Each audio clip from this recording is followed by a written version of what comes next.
কেন্দ্রীয় শহীদ মিনারে প্রবেশ নিয়ে সাংবাদিকদের ব্রিফ করেছেন ডিএমপি কমিশনার শেখ মোহাম্মদ সাজ্জাদ আলী।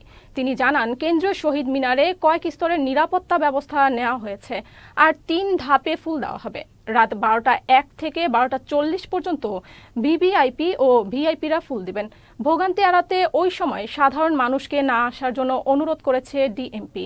12টা 40 মিনিটে জনসাধারণের জন্য ঢাকা বিশ্ববিদ্যালয়ের পলাশী গেট উন্মুক্ত করে দেওয়া হবে বলেও জানান তিনি। প্রতিবারের ন্যায় এবারও প্রথমে ভিভিআইপিগণ, পরে ভিআইপি এবং তারপরে জনসাধারণ পুষ্পমাল্য অর্পণ করবেন। আমরা আনুমানিক একটি সময় নির্ধারণ করেছি। রাত্র 12টা 40 মিনিটে জনসাধারণের জন্য